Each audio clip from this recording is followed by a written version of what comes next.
We could even go to the next one. Call this committee of the whole meeting to order February 25th at 7:01 PM. Please stand for the Pledge of Allegiance.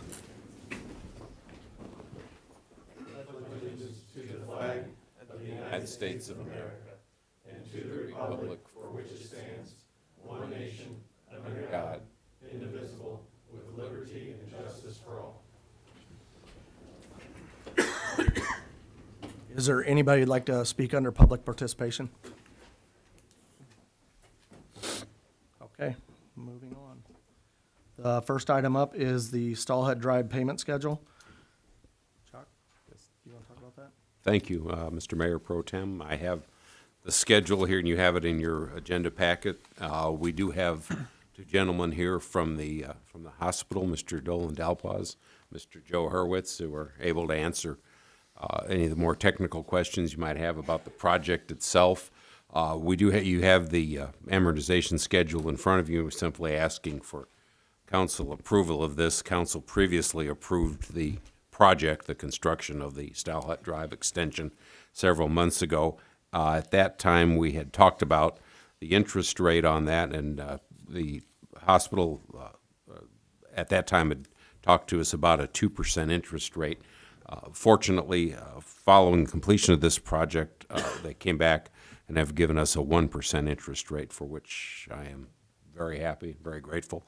And that's going to save the city a lot of money, and I would certainly recommend approving this schedule as written.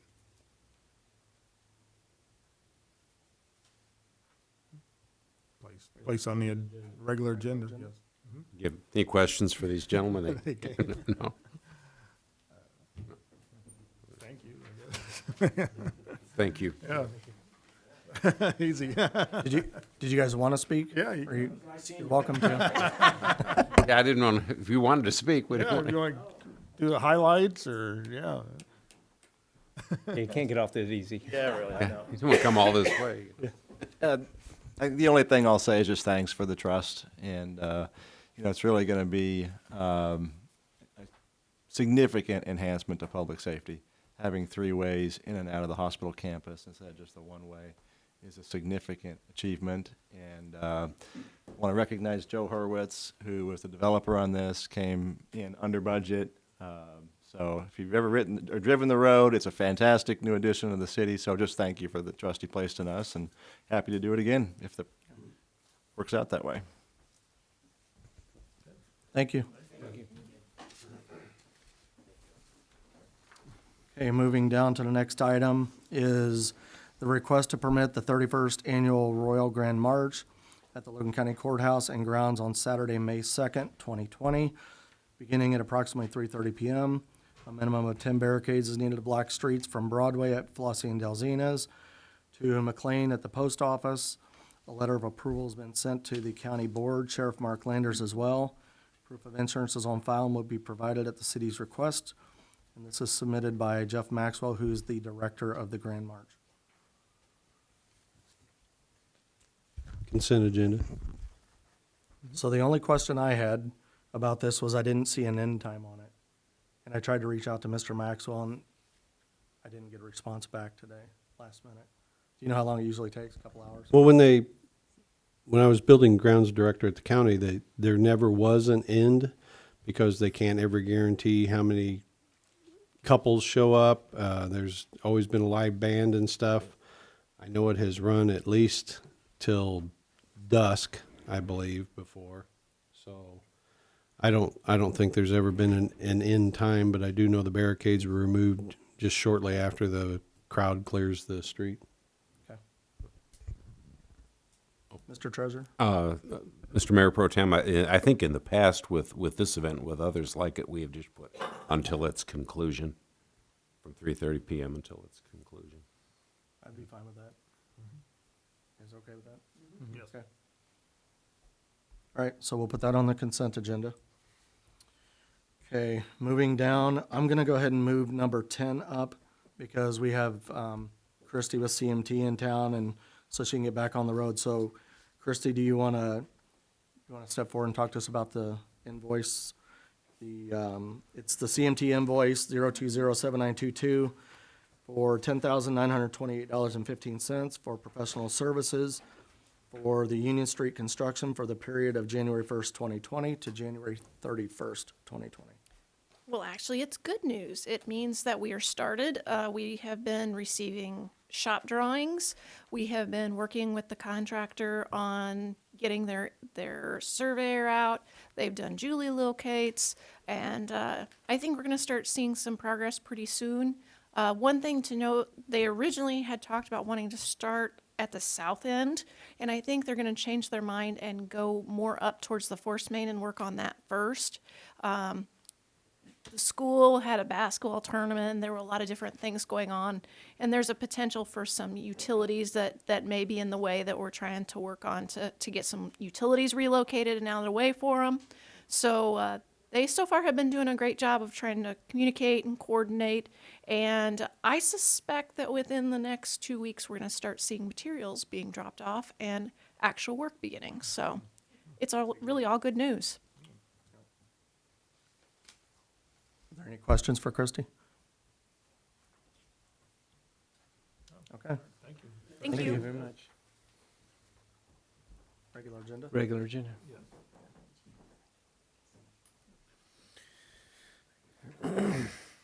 Okay, moving down is the mayor's appointment of 3 new members to the Lincoln City Civil Service Commission, James Meese, Jason Maxheimer, and Bobby Joe Smith. Mr. Bateman. My question is, there has been several discussions to eliminate the Civil Service Commission. Mr. Landers even pointed out that, he's had trouble in the past. I think his analogy was, he needed a concrete finisher, and the top guy on the list was someone that worked on typewriters. I know that's an exaggeration, but it was those kind of problems. And I think we were going to put it on a ballot to eliminate the civil service. So I was kind of wondering why we're trying to fill positions on something that we're going to work on eliminating. Mr. Hobble. I do recall those conversations taking place, and I believe when we were here in council, we indicated that it would need to be placed on a referendum. However, we felt like that we wouldn't have a successor system in place, or at least planned by this election cycle, and so therefore it was essentially tabled to where we would have something worked out, so we have something that's in place after the Civil Service Commission, if it was repealed.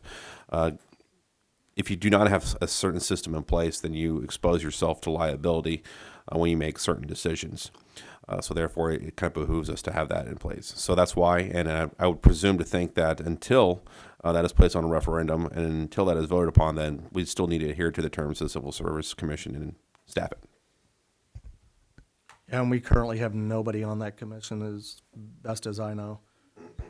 The chair of that committee resigned. So if that's the case and we appoint these 3 people, can we at least put on a future agenda here shortly the steps it's going to take to put this on a referendum, and the second step of coming up with some kind of plan to allow police, fire, and street and alley to, I don't even know if police and fire don't use it, it's just street and alley, I Streets and think. alleys. Some kind of plan for them to be able to hire individuals on the skill set that's needed, and not just whoever finished at the top of the list, because I think that's a real issue. We want to be able to hire people on the needs that the street and alley department is requiring versus just the next person on the list. I think we could probably ask Walt to look into civil service type tests that are out there that are not administered by a civil service. I think he can work on that, and I don't want to speak for Mr. Hoblet, but I think he can probably help us with the referendum and the courthouse, staff at the courthouse as well, especially since I just did it for the courthouse. So yeah, we can look into that. Okay. Regular agenda, or consent agenda for this? I'd say regular. Regular? Okay. Okay, next item is the FOP Union City current Lincoln Labor Contract Agreement, amendment to Article 22.1, health insurance to be effective March 1st, 2020, for the remainder of CY 2020. Chief, do you want to talk about it, or Beth? Beth, do you want to speak to it? Sure. We met with the FOP yesterday, city clerk and the chief of police and I met with the union regarding this, and they had understood, well, they thought they'd already ratified their part of this side letter of agreement before we sent out our own version of what our city attorney put together. So they would like to have us, or the city council, approve their side letter of agreement. Is that what you understood? In lieu of? Yeah, that's what I understood. In lieu of, is that what you understood too? In lieu of what we'd put together. Any questions? You all should have had, received a copy of the side letter, plus then city attorney sent you the letter of understanding. So Regular agenda? Yes. Okay, we'll place that on the regular agenda. Vote on there, the police. Vote on there. Moving down to number 8, the IAFF 3092 Firefighters Union, and the city current Lincoln Labor Contract Agreement. Amendment to Article 22.1, health insurance to be effective March 1st for the remainder of CY 2020. as of today, I did not hear back from the firefighters union on what they were going to do as far as ratifying, going along with what we have put together as a letter of understanding. So we're waiting for that one, for that response. So do we want to place that on the agenda pending ratification from their side? Yeah, place it on the agenda and we could pull it from the vote. Are you okay with that? Yes. Okay. Place it on the regular agenda. And number 9, Street Operators 399 Union City Current Lincoln Labor Contract Agreement. Amendment to Article 22.1. Insurance to be effective March 1st, 2020 for the remainder of CY 2020. Okay, thank you. We've got good news on that one. Frank Hoskins, who is their business agent, has authority to sign for the Street Operators Union 399, and so has signed it. We'll be sending it back to us. So that is taken care of, the street department. Any questions? Regular agenda? Yes. Okay, we'll place that on the regular agenda as well. Okay, moving down to number 11. Discussion to authorize Police Chief Adams to hire to fill Travis Cole Grinland's position due to his resignation. Chief? Thank you. Cole Grenlin has accepted a position with the Illinois State Police. He starts Academy March 1st. Kind of puts us in a bind. We got kind of late notice that he was starting the Academy. Illinois State Police, for some reason, I don't know if it's a state thing or that they dragged their feet for a while. So, unfortunately, our next academy to hire off a new hire list won't be until August 1st of this year. So, the next person on that one does have some conflicts with that academy also. So, we actually have it open right now for a lateral applications. So hopefully we can get those back in a timely fashion and get a list together, and then hopefully we can hire somebody off that list that we can fill that position immediately, because we're down 3 now right now. One we got in the academy now at Macon County. We have one that's injured, and of course Cole leaving. So I just need authorization from the council to move forward with the next hire off one of the lists, whatever that may be, once that vacancy is open. So his last day will be March 16th, I believe. Yes. Question? No, just place on the. Regular agenda? Thank you. Yes, absolutely. Go ahead. I just want to say thank you very much. This was very nice, what you put together. Very nice. Thank you. Next, item number 12, the city administrator's proposed resolution amendment to add language to new subsection 8, being kept apprised of all city operations.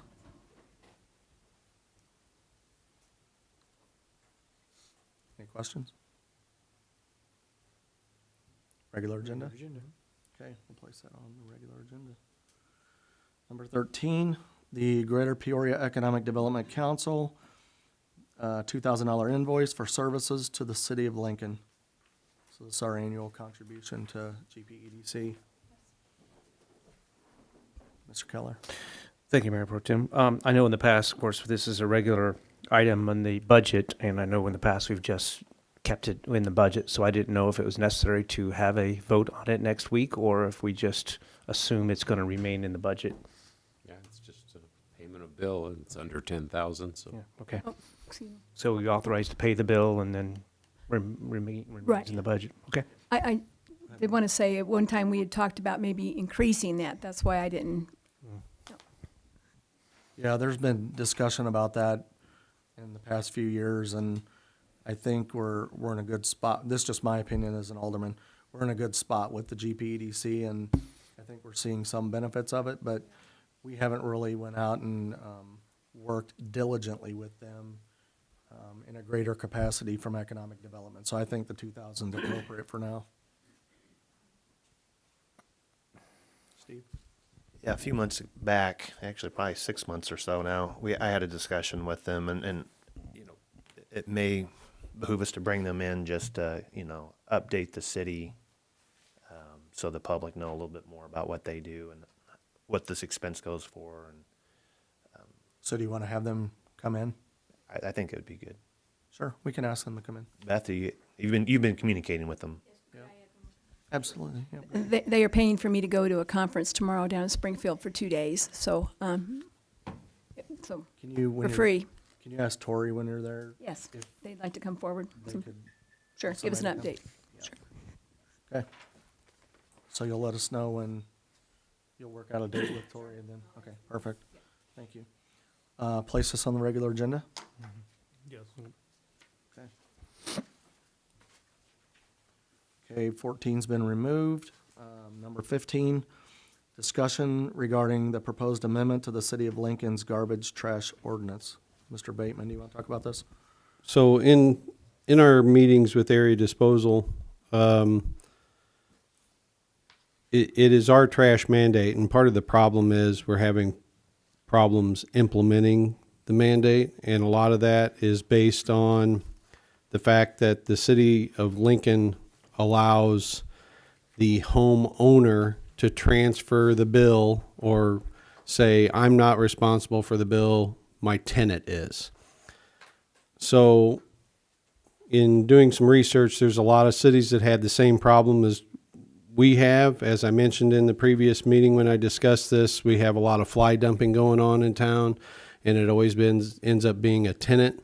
And you get a hold of the tenant, and I didn't know I was supposed to pay the bill, and then the landlord says yes and no. And I'm getting a lot of feedback from downtown businesses. For instance, one business owner downtown, our ordinance says that if you have a business, you don't need residential trash. You can take your residential trash to your business. Well, this individual has come forward and said, I'm going to start residential trash because I can no longer put my trash in my business downtown because every day it's overflowing with somebody else's trash. So this individual, who is a small business owner, is now taking their business trash to their residence to get rid of it so they can eliminate their trash container downtown because it's constantly full with other people's trash. So when Tracy and I met with area, we asked some of the suggestions how we could better combat this, and one of the things came up is other cities such as Peoria Heights and stuff they had the same problem. They implemented a plan where the ordinance was changed to where the homeowner cannot transfer the trash to the tenant. So the homeowner is responsible for the trash. The homeowner solely is responsible for the trash. Now, I know this will take some time. So what I'd like to do is, the reason I put this on the cow is hopefully by the voting session, I can come up with some kind of language for the ordinance.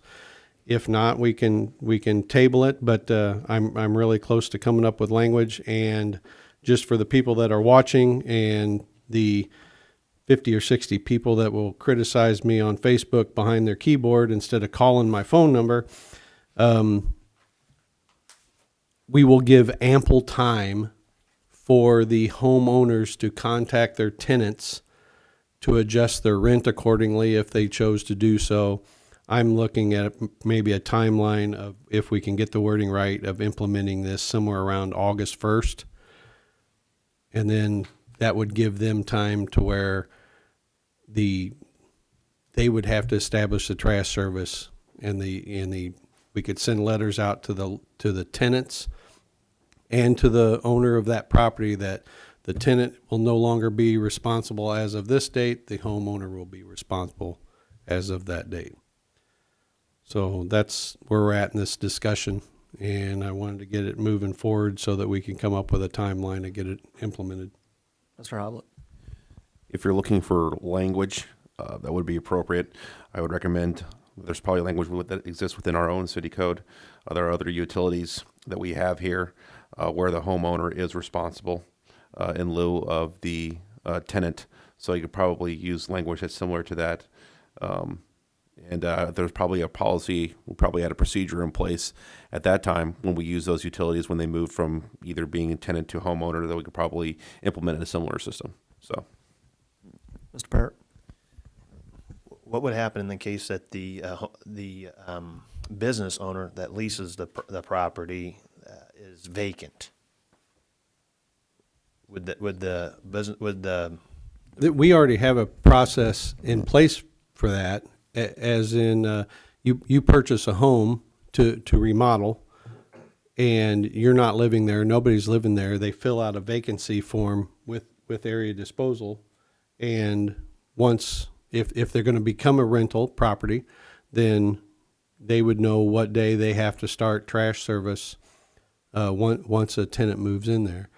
And back to what Mr. Hoblet said, I believe the only other utility we have something like this is sewer. And I know from discussions with the city clerk, our ordinance allows you to transfer it to the tenant, correct?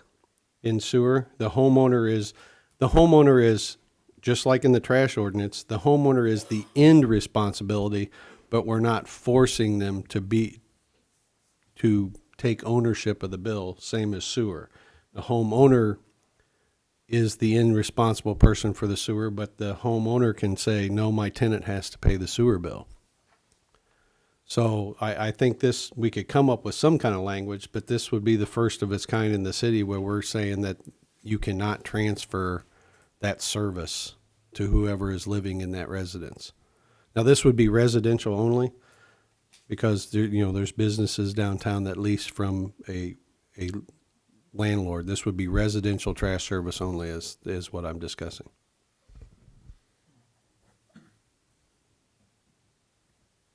Yeah, this is kind of a sticky topic.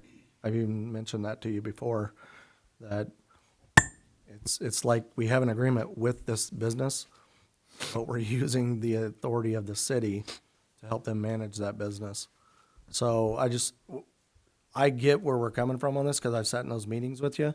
I just think we need to be very, very clear what we're doing and intentional, because I don't want anybody thinking this was just off the cuff. It's Doing the bidding for area disposal. We're not doing the bidding for area disposal. We with Wes are constantly working on, and Ron and I had a resident in our ward that it's constantly a fight of it's the turnover. It's our own problem, not area's problem. We're not collecting money for area. We're trying to enforce the mandate.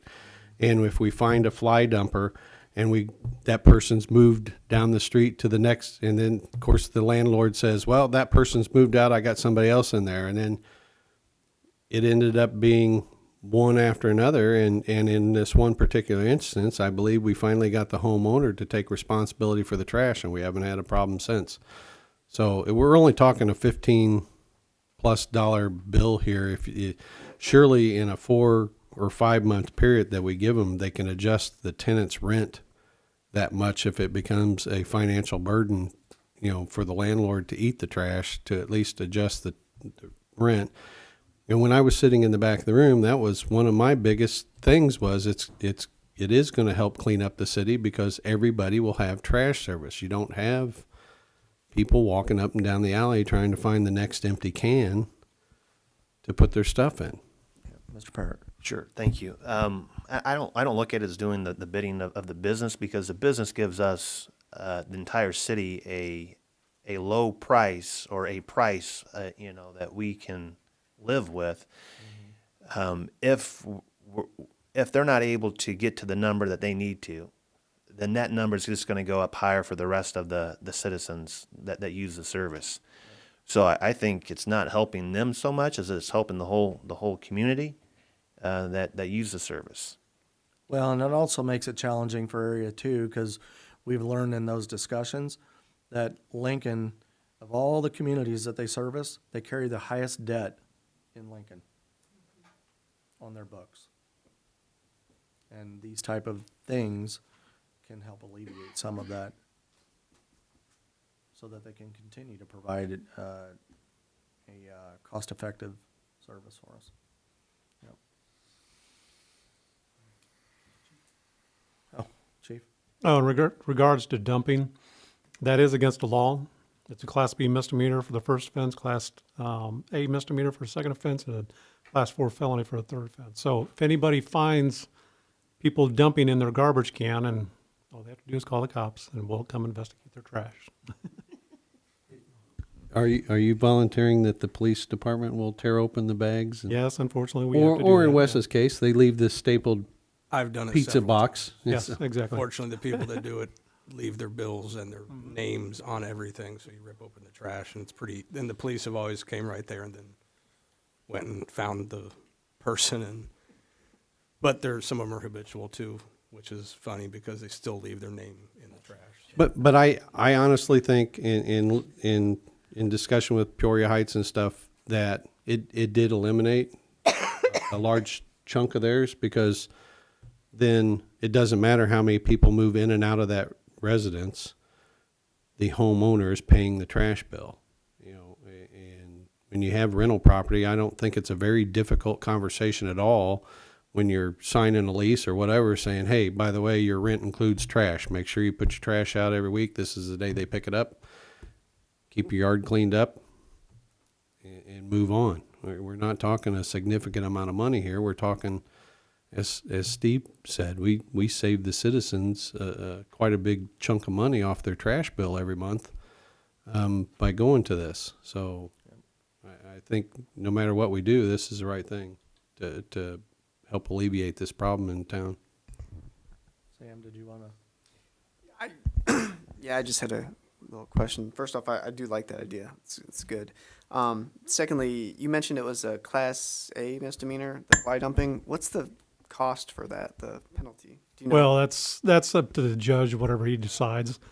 Class A will land you up to 1 year in jail, but a Class 4 felony will be in a prison for a year to, so whatever they, That's a pretty. yeah.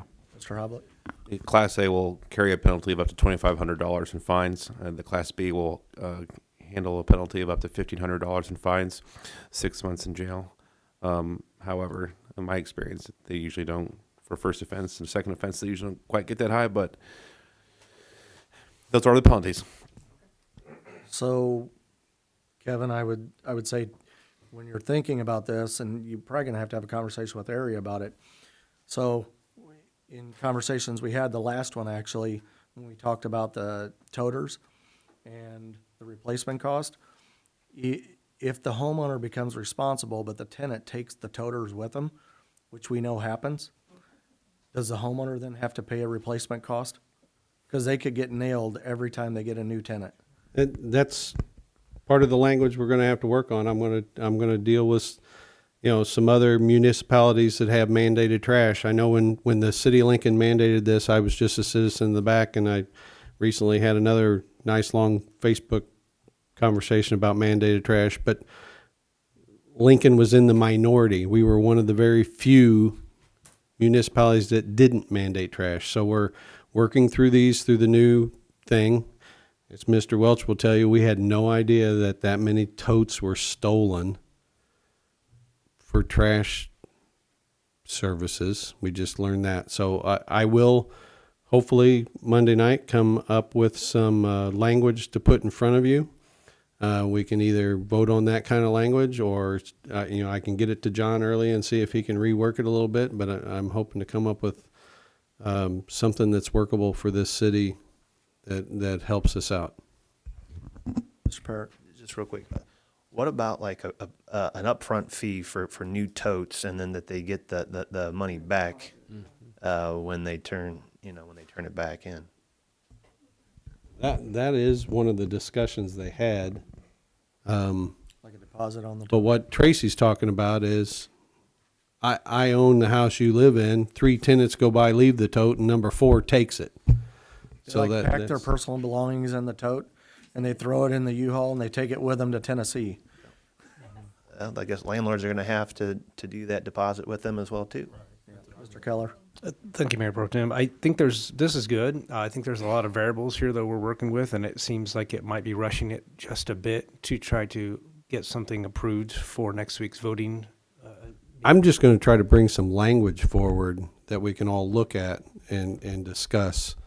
And if it's votable, it's votable. If not, we'll put it on the next cow.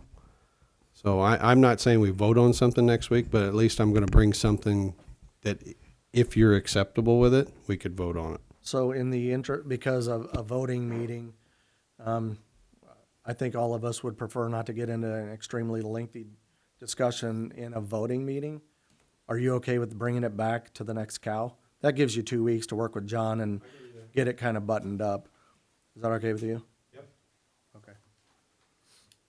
All right. Any other, Mr. Downs? Yeah. Are we done with the trash thing? Sorry, I didn't mean to interrupt. I had something unrelated. We are done with the trash. All right, cool.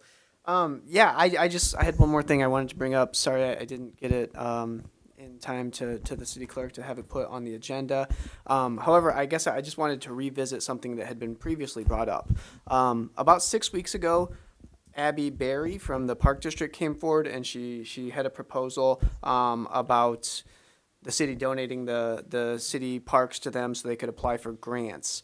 We haven't done much with that yet, so I just wanted to revisit it. I've met with Abby. I've asked her some questions. It seems like there's a lot on the table there. There's a lot that could be gained. So I just wanted to bring it back up. And if we could put it on the voting session, that'd be great. If not, I'd like to know like where we need to be in order to get that to a voting session. But I talked to Abby today actually, and she initially said that they wanted an answer about the end of February. We're not going to get that, but there is still time left. So I think the sooner, I feel like they deserve a vote. So I'd like to put it on the agenda for next week, and if we can't put it on the agenda for next week, then I want to know where we need to be in order to get it on the following voting session. Mr. Parrott?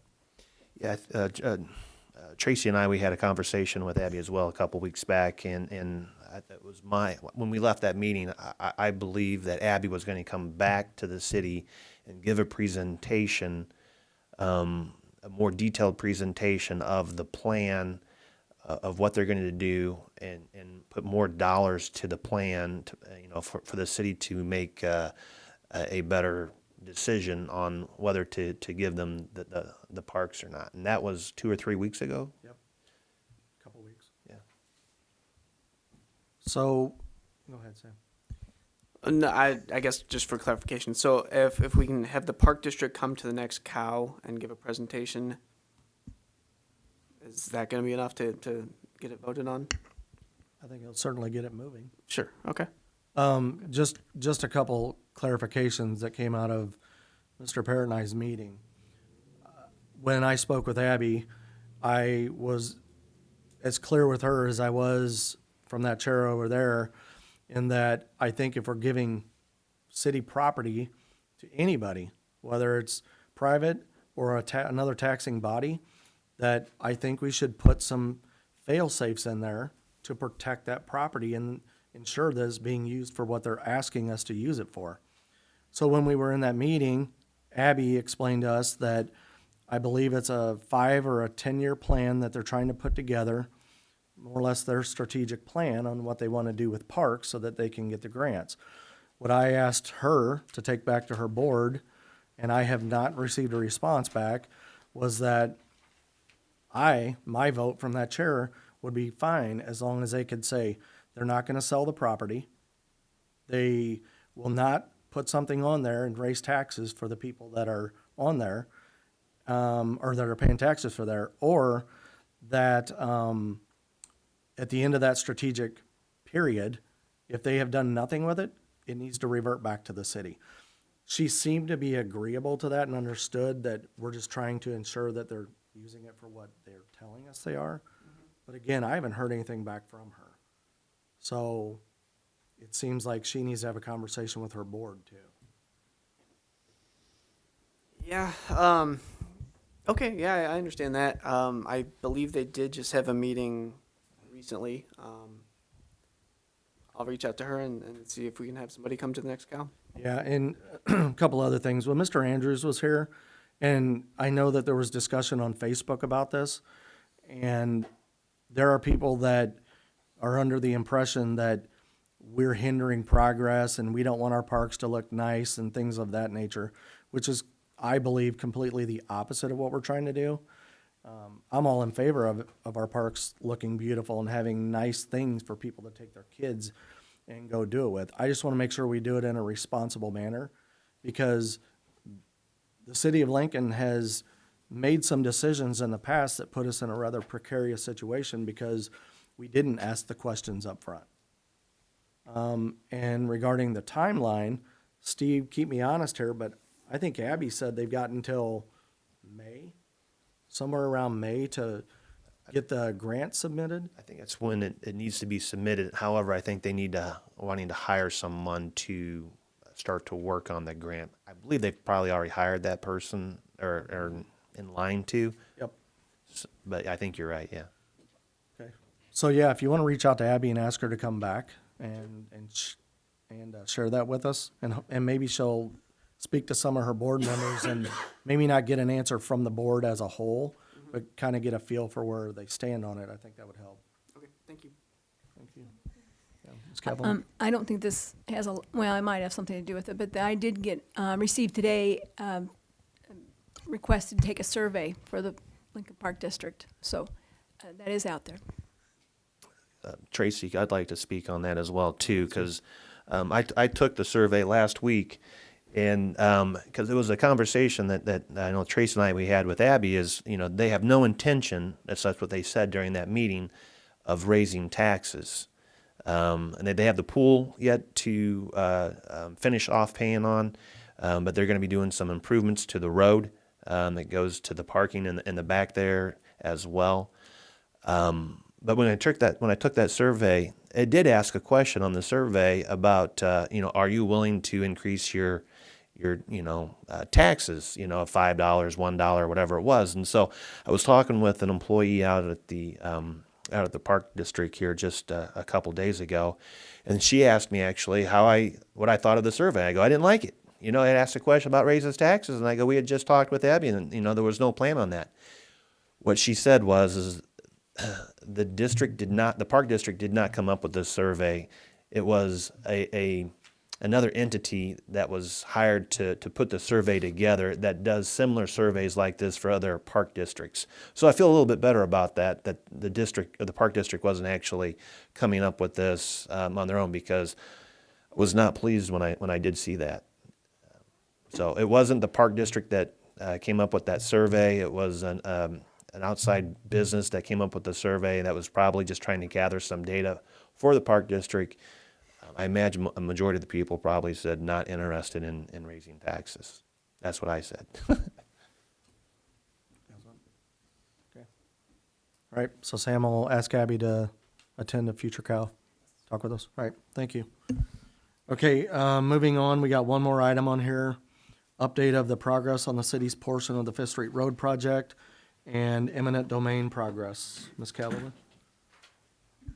Yes, I did, we have made a little bit of progress the last week or two. We have, we met together, our group that's from the city, got together, Alderman Downs and Alderman Welch, and we went over the funding knowledge. We're working on that. Some, Greater Peoria Economic Development brought us some information too we're working on. But I want to let you know the plat updates and legal descriptions are being worked on that they had to do because of the bike path. Those are coming along.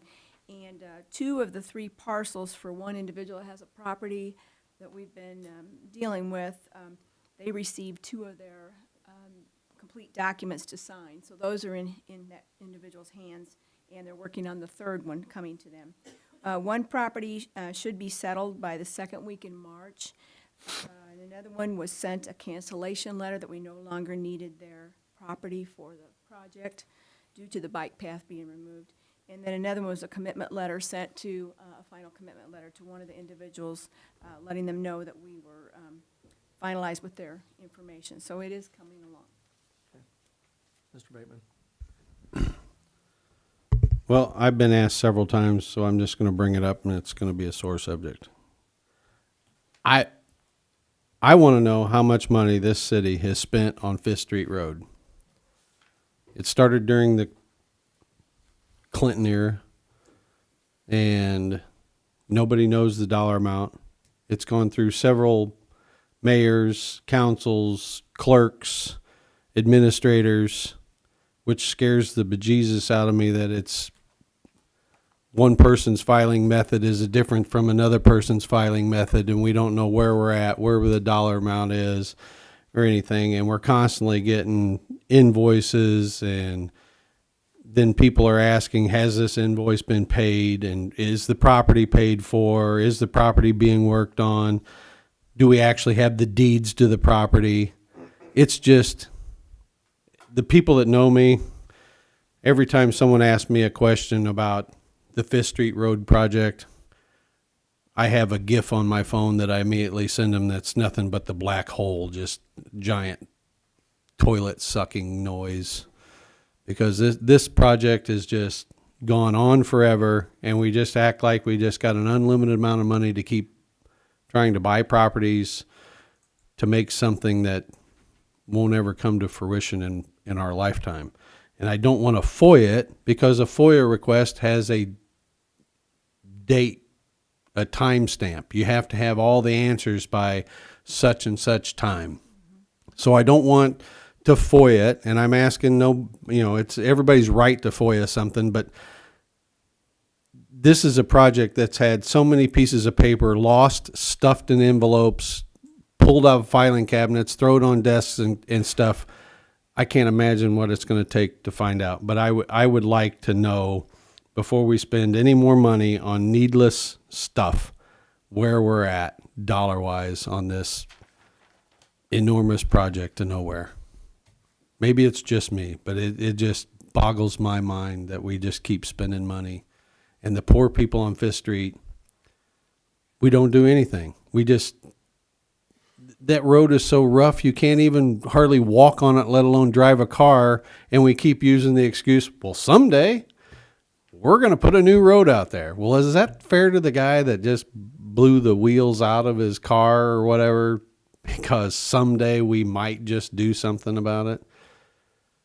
So that's where I'm at on that thing. I don't understand why we just keep trudging along, but I think at one point we just need to cut our losses and make it flat and black and make everybody happy, because we're just going nowhere, and we're spending hours and hours of time for nothing.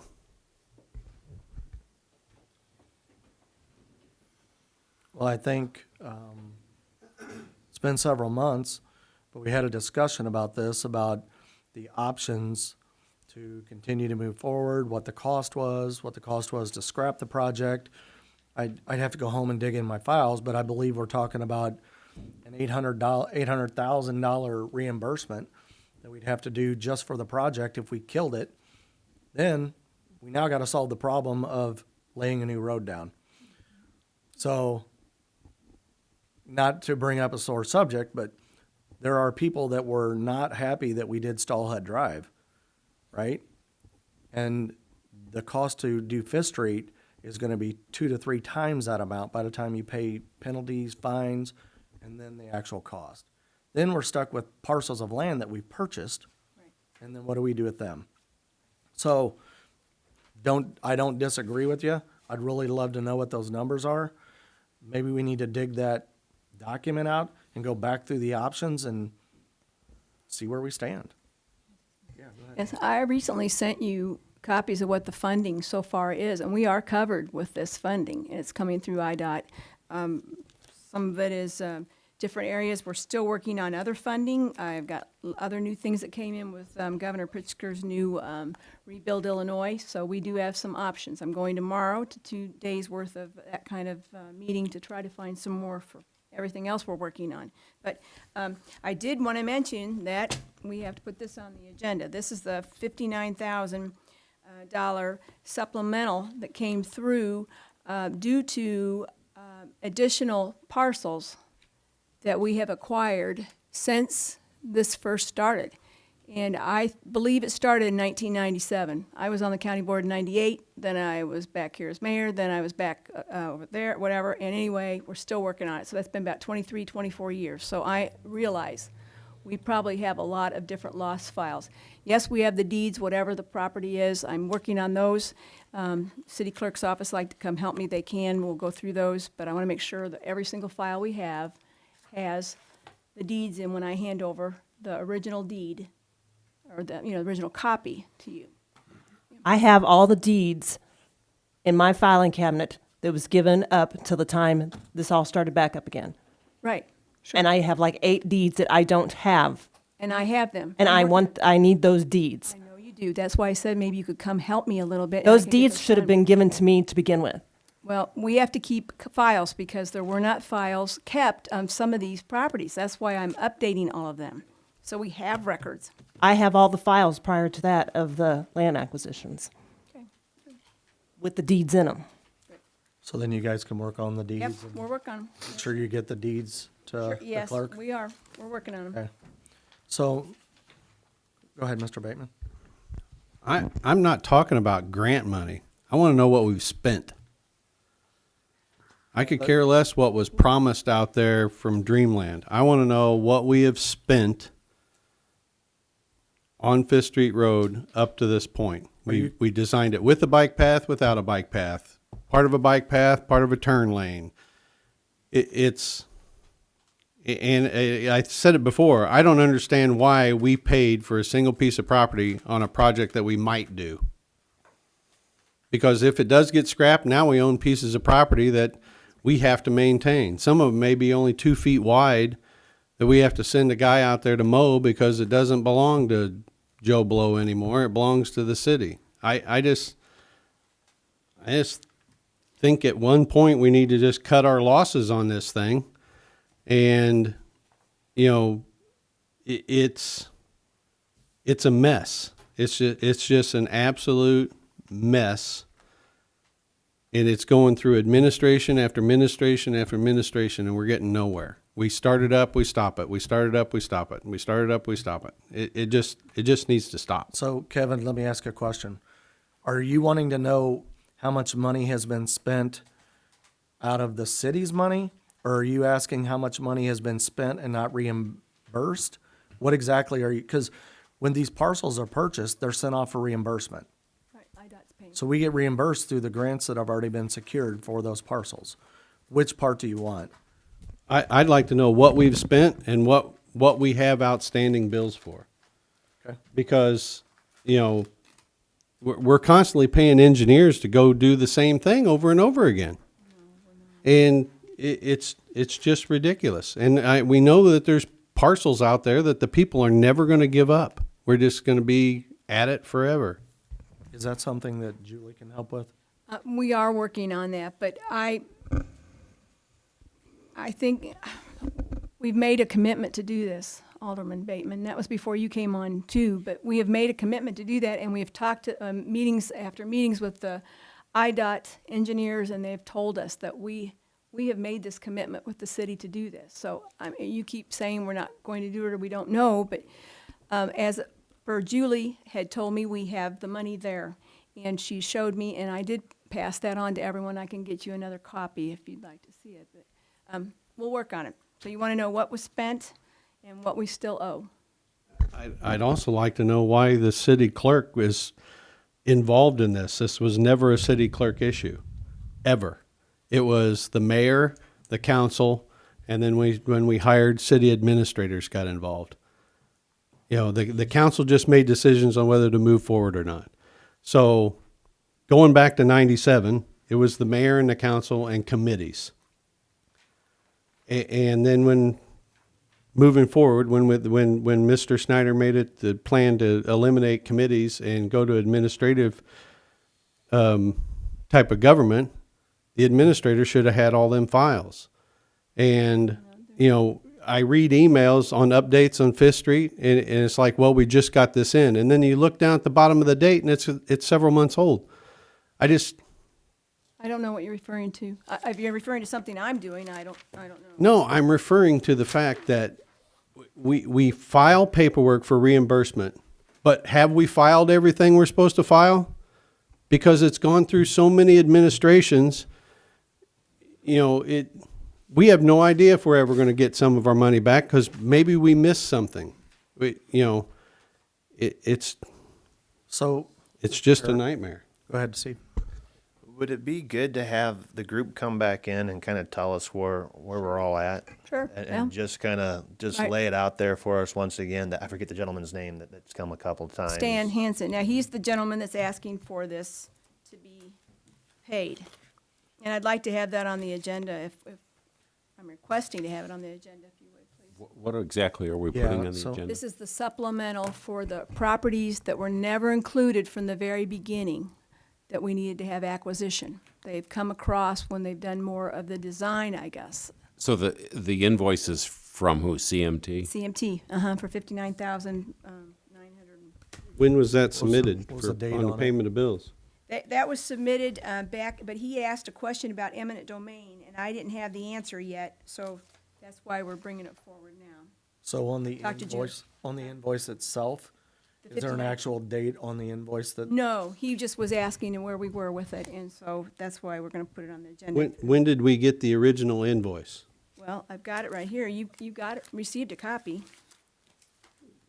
I know I received the copy, but if he's asking when it was paid, that tells me that it was submitted a while back and he's wanting to know when it's going to be paid. So when I was asked the that original question. invoice?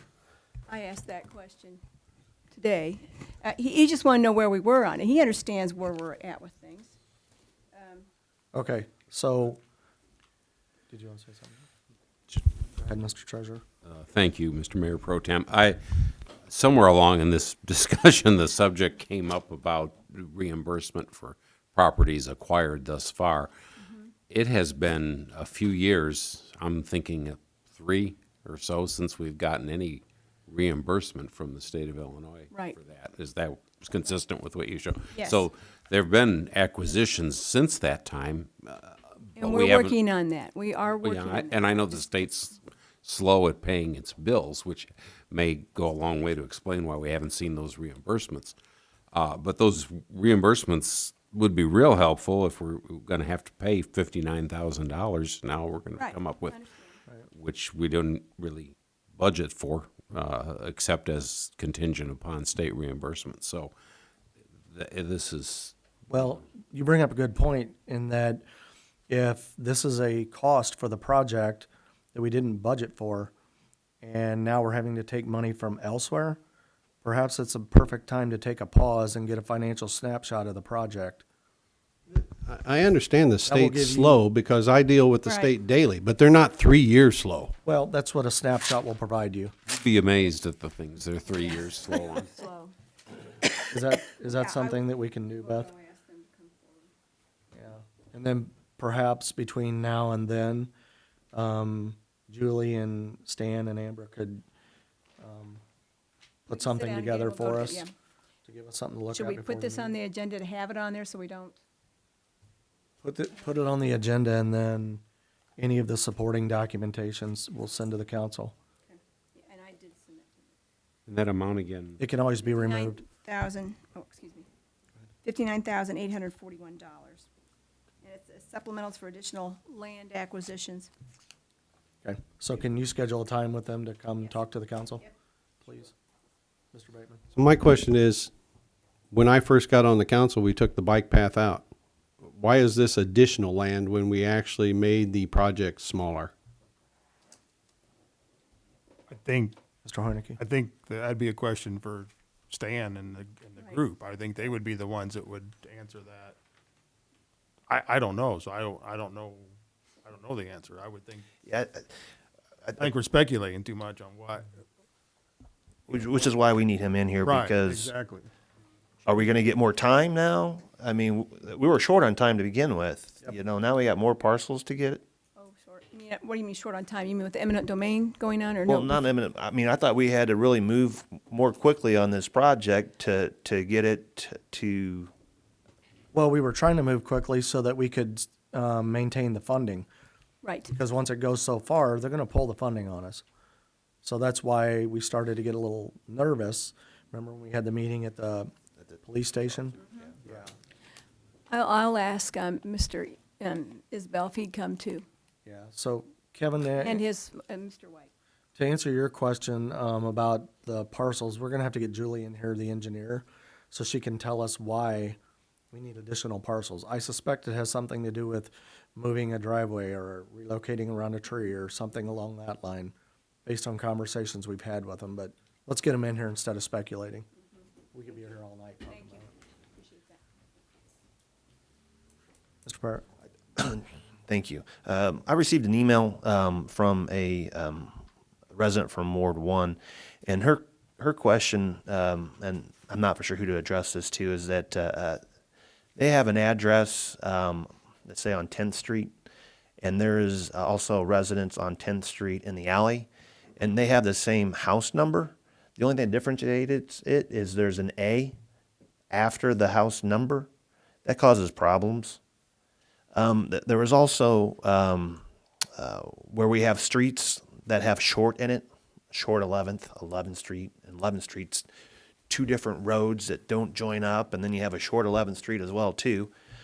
She asked, is there some way to name some home address numbers that are on the alley so that it would identify this address as located in the alley in that situation as well too? So it's just, do we change street names? Do we give an alley a name? I mean, I see confusion. There's I mean, one of those I get behind I get mail from my neighbors who we have different house numbers. I can only imagine, you know, if you have the same house number, the same street, and the only thing differentiates is there's an A after the house number, what problems that causes? Go ahead, Chuck. this isn't something that I'm expert on, but there are a couple of different issues there. One is as far as the addresses, that's kind of up to the postmaster to designate those. So that's really not much we can do about that. That's a matter for them. Changing street names, theoretically possible. It's a terrible idea. I mean, to put it bluntly, I don't mean to be unpleasant, but Postville and Lincoln didn't Not line terrible, up. just very difficult and a lot of it lot of creates problems. the side effects from probably. it are, yeah, for everybody who lives on that street now, their mail isn't going to the right address, and you know, it's a real. That's why you don't see places do that very often. Jeff? How is this different than like an apartment building where you have the same address and then unit A, unit B, unit C? I mean, I don't understand the different, you know what I'm saying? I don't.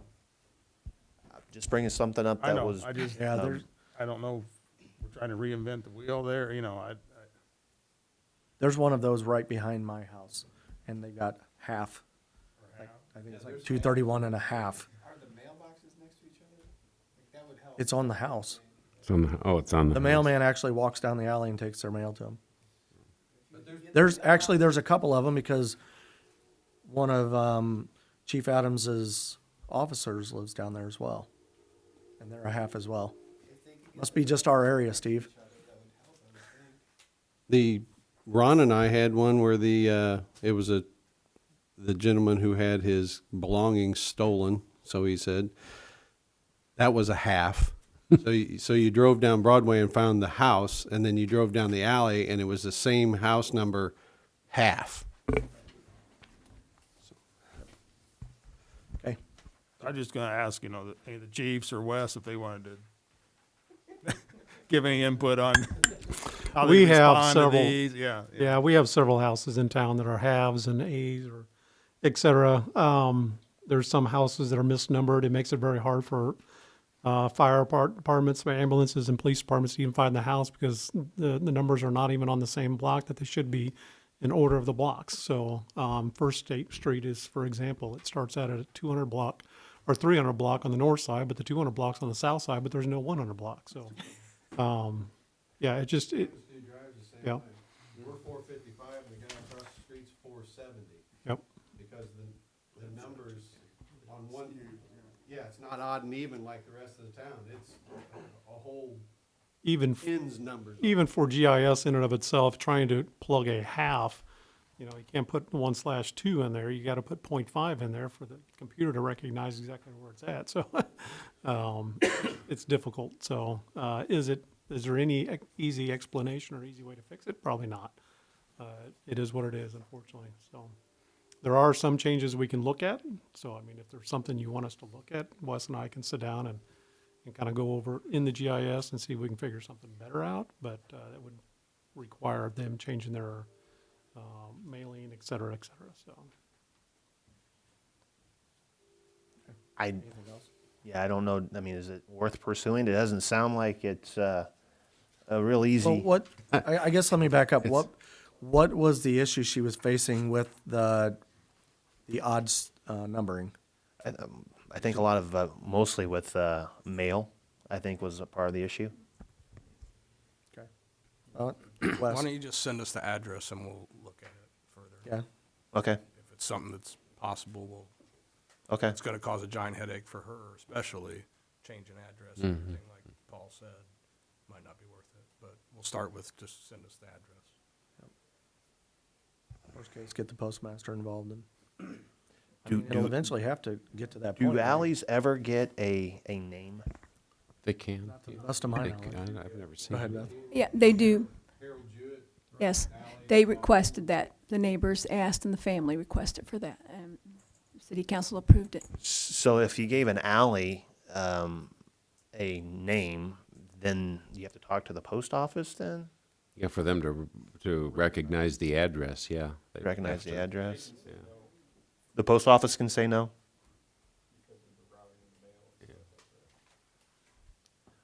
But them, You can name whatever street you want, but they can deny the existence of it.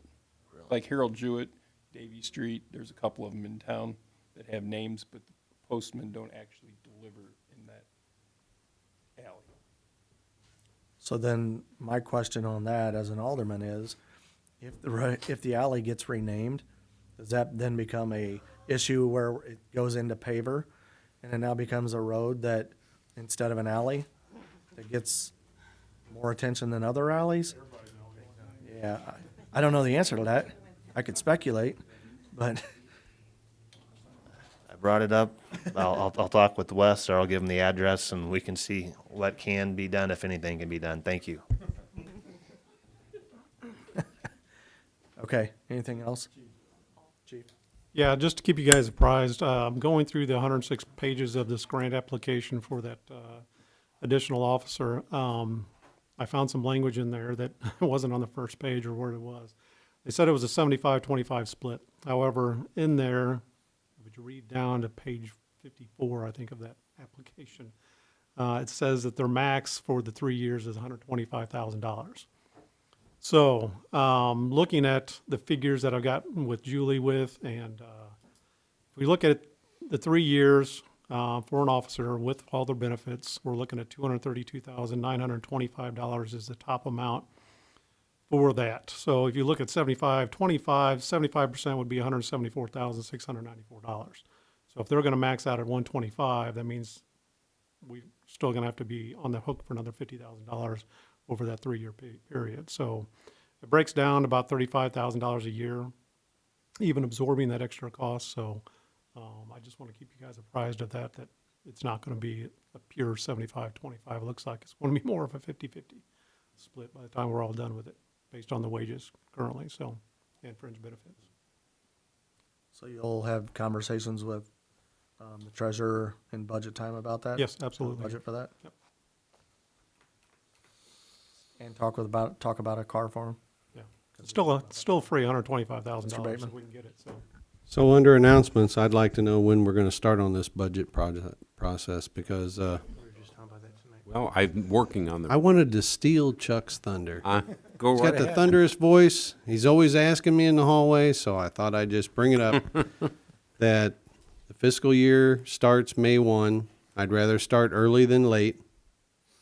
I don't know. I know we're going to do a budget committee this time, so Well, we should get the ball rolling. what I am doing is working on the revenue projections right now, which is something the treasurer has always done, whether we had a committee doing it or a city administrator doing it or somebody else doing it, or, and I'm working on that. It's going to have to be a decision of the council as to who will be on that committee and what that committee will consist of. So until we get a decision on that, there's not much much more than I can do beyond the revenue projections. I'm happy to do, whatever the council wants me to do, but beyond that, I really don't have authorization to proceed at this point. So I've talked with the mayor about this topic. It's been a few days since we've talked. My recommendation to the mayor was that the committee consist of Ms. Cavalman, Mr. Conzo, and 2 aldermen. I gave him the names of the 2 aldermen that I recommended. I think he'll reach out to those individuals when he's ready, but I agree, we need to get going on this. And the recommendations were based on availability, because the budget process requires people to be available during the day, and some of us work, right? So we can't be available for those. So, Mr. Conzo? Thank you. I would add to that, too, what the next step beyond the revenue projections is meeting with the police chief, the fire chief, the street superintendent, the code enforcement officer, sewer department superintendent, and the city clerk, getting an idea of what their budget needs are for the year ahead. It would be helpful to have a committee in place before we actually start meeting with them. I think if you're going to have a committee make a decision on the budget. If you're not going to do it that way, then whoever is going to do it needs to be able to start meeting with them here by early part of March or mid-March. Mr. Bateman? Also on the next cow, I'd like to put on the agenda the discussion about the city attorney's contract that's coming up. For the record, I think the guy has done way out and beyond what we expected of him. I know in my own personal dealings that he's answered every email, phone call that I put forward, and I think history will show that we've leaned on him pretty hard, comparable to what has been done in the past, and I think he deserves a new contract and without argument or speculation of whether he has done an exemplary job, and I think he deserves a early conversation versus putting it right up against the timeline. Okay. On that topic, talked to the mayor today about this. Talked to Mr. Hoblet about this today, so we're kind of in sync here. The mayor would like any alderman who has time and is interested in working on the city attorney's contract renewal to reach out to him. So if you're interested in doing that, ideally, if you could get 2 aldermen that would step up and do it, and then we could get going on that. Going back to the budget committee, in the interest of time, I think this is okay to do. I'd recommend appointment of aldermen to the budget committee. I don't know if we have to put names into it right now, but that way we can get it on a voting agenda. And then the mayor can reach out to those individuals over the next week, and we can get that ball rolling. Any concerns with that? Yeah, we'll put that on next week's, and I'll work with the mayor and the city administrator on that. Once they get once that committee gets a working document, are we gonna have like special meetings, maybe 45 minutes to an hour ahead of a cow to where the entire council can discuss the budget? That's what we've always We've done done. that before. before. We'll split it up in sections. Right. You 2 know, to like 3 hour Police Fire meetings. one night and somebody, do, Okay, split up section, yeah. all right, well, this is my first year, so. Yeah, we go line by line. But just with different, not all at once. I mean, Not all at once. different departments, different. And the new people on the council get to bring the food. No, we've usually just had donuts, so that's good. We had pizza one time. I Good think. pizza. We did. Okay, I have one more now.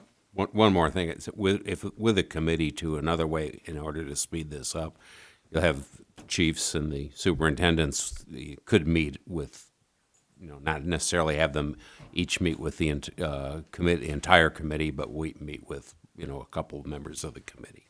That speed it up and get us to the workshop that you're talking about a lot faster than having 5 people sit down with the police chief and 5 people with the superintendent, the street superintendent, and so forth. I think just in the interest of efficiency, that might be a better way to do it. And then, of course, they're here for your committee of the whole meeting and your budget workshop meeting, which would precede it,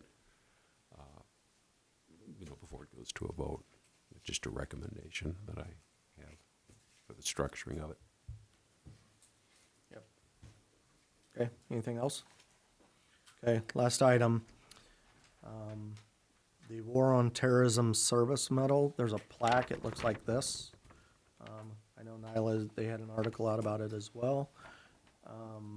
They've made a replica, the Veterans Assistance Commission has, of this plaque. They're gonna have a dedication ceremony on March 4th at 7 o'clock at the courthouse.